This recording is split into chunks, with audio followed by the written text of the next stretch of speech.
ఓం నమ శివాయ. ప్రజలందరికీ నమస్కారము. 13వ తారీఖు 7వ నెల 27వ తారీఖు 11వ నెల వరకు శనేశ్వర వక్రదశ ప్రారంభమైంది. కాబట్టి ఇప్పుడు ఈ వక్రదశ ప్రారంభంలో ఏ రాశులకి ఏ విధంగా ఉంటుంది, ఏ రాశులకి ఏ విధంగా రాబోతుంది, మరి ఎక్కడి నుంచి ఎప్పుడు వరకు టయాలు అనేది అనుకూలంగా ఉంటాయి అనేది చాలామందికి చాలా సందేహాలు ఉన్నాయి. కాబట్టి మరి తదుపరి రాశి సింహరాశి. ఈ సింహరాశిలో ఉండాల్సిన వాళ్ళకి మగా నక్షత్రము 1, 2, 3, 4 పాదములు అనగా, పుబ్బా నక్షత్రము 1, 2, 3, 4 పాదములు అనగా,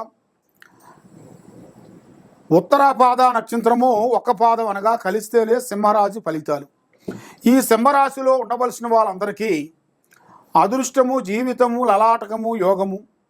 కాబట్టి వీళ్ళకి ఏ విషయమైనా కానీ, ఏ కార్యక్రమైనా కానీ దూసుకొని వెళ్ళిపోతుంటారు.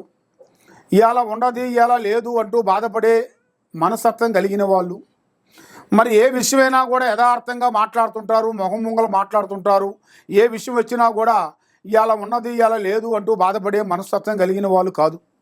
కాబట్టి ఇలా పేరు బలంలో చూసుకుంటే ఈ సింహరాశిలో ముఖ్యంగా ఎన్నో రోజుల నుంచి వీళ్ళకి కావాల్సిన కొన్ని కార్యక్రమాలు, పెద్ద పనులు, పెద్ద విధానాలు, స్త్రీ విశేషాల్లో విజయాలు, భూమి విషయాల్లో విజయాలు, కుటుంబంలో కానీ రాజకీయంలో కానీ చేయాల్సిన పనిలో కానీ, మరి వీళ్ళకి ఏ కార్యక్రమం చేసినా కూడా ఏదో ఒక సమస్యతో కొంచెం సతమతం అయిపోతుంటారు. మరి అలాగ సతమతం అయ్యే వాళ్ళందరికీ అదృష్ట బలము, జీవిత బలము, స్థాన బలము, పూజ బలం.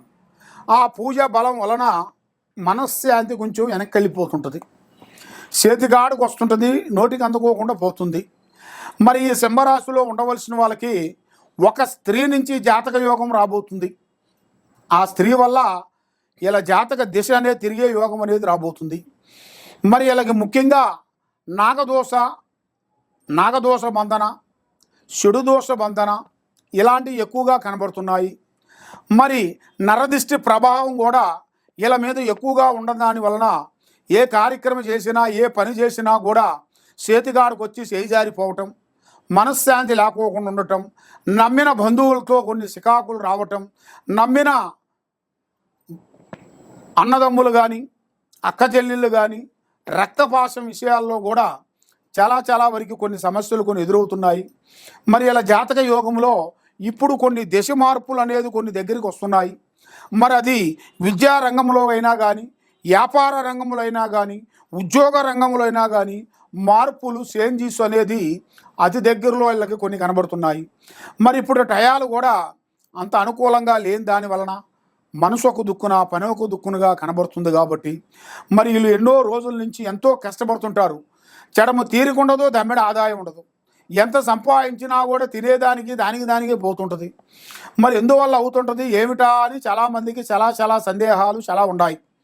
మరి ఇప్పుడు ఇలా జాతక యోగంలో చూసుకుంటే టయాలంతా అనుకూలంగా లేని దానివల్ల మనసు త్రికార శుద్ధి భంగం కావటం, ఎవరు నమ్ముతారో వాళ్ళ వల్ల మోసాలు జరగటం, పార్ట్నర్షిప్ ఎక్కువగా ఉండకూడదు, వ్యాపార బిజినెస్లో సొంతమై ఉండాలి, స్నేహం అనేది తగ్గించాలి, ఎరుపు వస్తువులు కానీ నల్లటి వస్తువులు కానీ ఎక్కువగా ధరించకూడదు.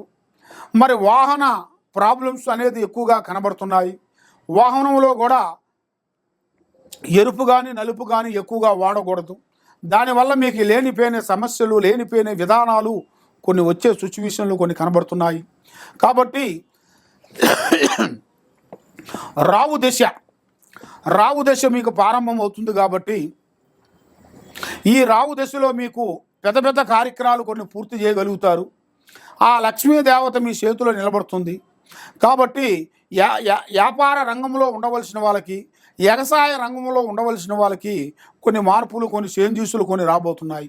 కొన్ని భూమి విశేషాల్లో కూడా కొన్ని చేంజెస్లు కొన్ని రాబోతున్నాయి. మరి ఎన్నో రోజుల నుంచి మీరు చేయాల్సిన కార్యక్రమాలు, చేసే పనులు మరి అవి చేతిగాడికి వచ్చి చేజారిపోవటం, ఏ కార్యక్రమం చేసినా భంగం కావటం, ఇలాంటి కొన్ని సమస్యలు కొన్ని అడ్డంకాలు అవుతున్నాయి. మరి అలాగ అడ్డంకాలు అవుతున్నాయి. కాబట్టి ఇలాంటి ఆటంకాల వలన మీరు ఏది చేసినా కూడా విజయవంతం కాకోకుండా ఏదో ఒక సమస్యలు రావటం, డిస్టర్బెంట్ కావటం ఇలాంటివి మీ జాతక యోగంలో చాలా వరకు ఉంది. కాబట్టి మీ జాతకంలో చూసుకుంటే ముఖ్యంగా ఎక్కడెక్కడో పోయి మరి భగవంతుడు పూజ ఆరాధన అనేది ఏది చేస్తే బాగుంటుందని చాలామందికి సందేహాలు ఉన్నాయి. మీరు చేయాల్సింది శ్రీ కనకదుర్గ అమ్మవారిని పూజించాలి. ఆ అమ్మవారు దయ ఉంటే మీకు అన్ని అండాలు ఉన్నట్టుకే. అమ్మవారు దయ ఉంటే ఎక్కడ పోయినా కూడా మీకు అన్ని విధానాలుగా విజయం కలుగుతుంది. కాబట్టి మీరు ఎక్కడెక్కడో పోయి నిరాశ చెంది జ్యోతిష్యం చెప్పించుకొని బాధపడుతూ ఉన్నారా?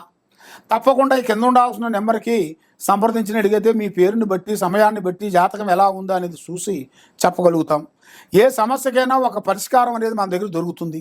కాబట్టి ఇప్పుడు టైం అనేది అంత అనుకూలంగా లేని దానివలన మానసికమైన కొన్ని ఇబ్బందులు పడుతున్నారు. కాబట్టి మీరు తప్పకుండా ఈ కింద ఉండాల్సిన నెంబర్కి మాకు సంప్రదించండి. సర్వో జనా సుఖినో భవంతు. ఓం నమః శివాయ నమః. అదృష్టం, జీవితం, లలాటకం, యోగం, నక్షత్రము, స్థానబలము, పూజ బలం. కానీ ఈ శనేశ్వరుడు వలన కొన్ని సమస్యలతో చాలామంది ఎదురైన వాళ్ళు ఎంతో వరకు పెద్ద పెద్ద భగవంతులు దేవుళ్ళు కూడా ఆ శనేశ్వరుడు ప్రభావం వల్ల ఎంతో బాధలు పడుతూ ఆ శనేశ్వరుడు వస్తున్నారా అంటే ఎంతోమంది భగవంతులే పక్కకు వెళ్ళిపోయారు. మనం మానవులం కాబట్టి మనం కూడా కొన్ని జాగ్రత్తలు కొన్ని పాటించుకోకుండా ఏం కాదులే అనుకుంటే దానివల్ల ఎన్నో ప్రమాదాలు, ఎన్నో చికాకులు, ఎన్నో ఇబ్బందులు ఉన్నాయి. మరి ఈ శనేశ్వరుడు ప్రభావం వలన వక్రగతి ప్రారంభమైంది. కాబట్టి ఈ 138 రోజులు ఈ 12 రాసుల్లో ఉండవలసిన వాళ్ళందరికీ 13వ తారీఖు నుంచి 7వ నెల, వచ్చే నెల ఈ 13వ తారీఖు 7వ నెల నుంచి 11వ నెల 27వ తారీఖు వరకు ప్రారంభం అవుతుంది. కాబట్టి ఈ వక్రగతి శనేశ్వరుడు గ్రహ ప్రభావం వల్ల ఈ 12 రాశుల్లో ఉండవలసిన వాళ్ళకి కొన్ని జాగ్రత్తలు, కొన్ని నియమాలు కొన్ని పాటించాలి. కాబట్టి మనం ఏ కార్యక్రమం చేస్తున్నామో, ఎక్కడికి వెళ్తున్నామో, ఏ పని చేస్తున్నామో అనేది మనకి మెయిన్ ఇంపార్టెంట్ అయిన విషయం. కాబట్టి మనకి ఏం పర్వాలేదులే, మనకి భగవంతుడు తోడే ఉన్నాడు, స్నేహితులు దగ్గరలో ఉన్నారు, భగవంతుడు ఇచ్చినట్టుగా మనకి డబ్బులు ఉన్నాయి, బంగారం ఉంది, డబ్బు ఉంది, అన్నీ ఉన్నాయిలే, ఏమి కాదులే అనుకొని అశ్రద్ధగా మనం పాటించినట్టుగైతే దానివల్ల ఎన్నో ప్రమాదాలు, కొన్ని ఎదురయ్యే మార్గాలు ఉన్నాయి. దానివల్ల కొన్ని జాగ్రత్తలు మీరు కొన్ని తీసుకోకుండా అజాగ్రత్త వల్ల మీరు దానివల్ల ఎన్నో ప్రమాదాలు కొన్ని కనబడుతున్నాయి. కాబట్టి మీరు ఏ కార్యక్రమం చేసినా ఎవరు పడితే వాళ్ళని నమ్మటం కానీ, ఏ కార్యక్రమం అయినా కానీ, ఏ బిజినెస్లైనా కానీ, ఏ వ్యాపారంలో కానీ ఆశతూసి అడిగేయండి, తొందరపాటు వద్దు. మీలో ఎలాంటి సందేహాలు ఏదన్నా ఉన్నా ఈ కింద ఉండాల్సిన నెంబర్కి మాకు సంప్రదించినట్టుగైతే మీ జాతకాన్ని బట్టి, మీ యోగాన్ని బట్టి, మీ నక్షత్రాన్ని బట్టి మీ కుదురు ఎంతవరకు వచ్చింది, మరి మీకు ఇంకా కుదురు నుంచి ఎప్పుడు వరకు రాబోతుంది అనేది మీ స్థితిగతులు మొత్తం చూసి చెప్పగలుగుతాం. దేనికైనా ఒక పరిష్కారం దొరుకుతుంది. మనకి ఏ గ్రహాలకైనా ఒక పరిష్కారం ఉంది.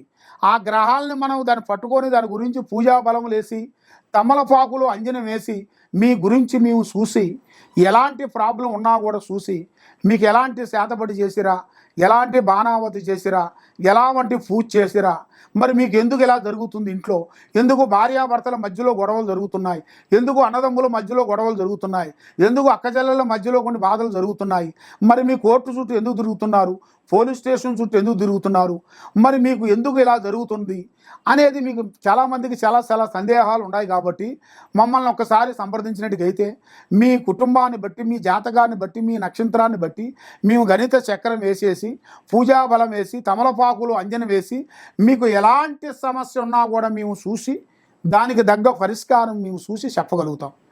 సర్వో జనా సుఖినో భవంతు. ఓం నమః శివాయ నమః.